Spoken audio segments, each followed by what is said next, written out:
Hola, I'm Fibers and welcome to Grimlight. Before starting the video, I want to say thank you to all the people that is subscribing to my channel. We have recently reached 200 subscribers. Thank you so much.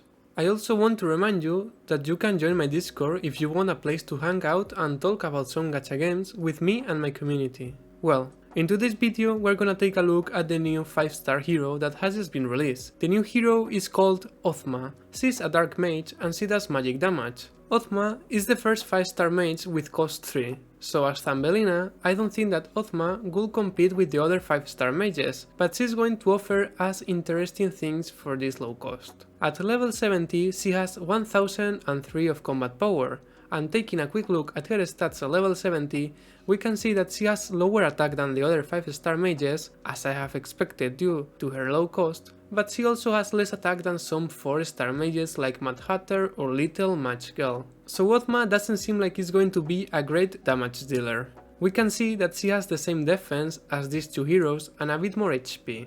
Her range is 5, so it's 1 point over the average, but her attack speed is lower than average, having 0.8%, so she's going to hit a bit slow.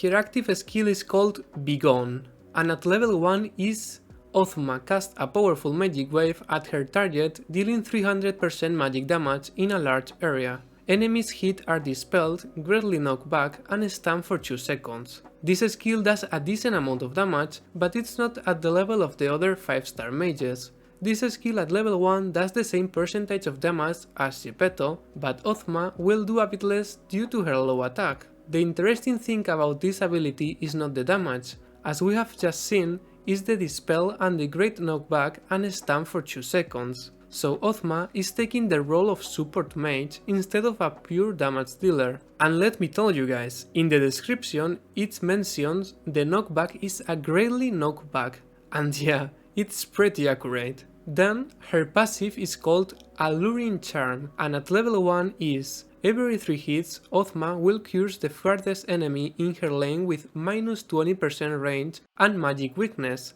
This is minus 20% magic resistance for 10 seconds. This is an interesting passive. Ozma is able to reduce the range of the farther enemy in her lane to make the enemy closer and place the enemy in a risky place for them. And she also reduces the magic defense of that enemy. As I have mentioned before, this passive makes her as a utility mage. Ozma has 2 traits: AoE damage, basic attacks deal damage in a small area, this is the standard trait among mages, and she also has the trait called Friends to the End. All allies in the same row as Ozma gain silence immunity. This trait is so good, and it's a direct counter of the active skill of Odile, so Ozma is clearly a hero focused on play versus enemies with the ability to silence. If you're an active PvP player, you should check her out to help you versus Odile compositions. But that's not all. She's going to come in handy in PvE versus enemies with the ability to silence. This trait completes her utility mage kit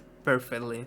Well, should you summon Ozma? In my opinion, yes. Yes and yes. Listen, if you're a PvP lover, thanks to her trait, she's a really good hero to support your team versus compositions based on silence. Right now, Odile is everywhere in PvP, so Ozma is going to change the PvP meta. But as I have mentioned before, this trait is also going to be useful in PvE. For example, in the new event that we have right now around her, it's a really hard event and I'm sure that you are going to find a place for her in this event. But she's not only good because her trait. Her active skill can help your team, but as a crowd control skill and not as a main damage dealer. So I recommend to play her with attack speed gear as Odile to use her active skill as soon as possible, or with energy recharge to be able to use this ability multiple times in PvE stages. And that's it for today's video. I hope that I have helped you. Thank you so much for watching, leave a comment, drop a like and consider subscribing if you wanna see more Grimlight content in the future, and see you in the next video. Ciao!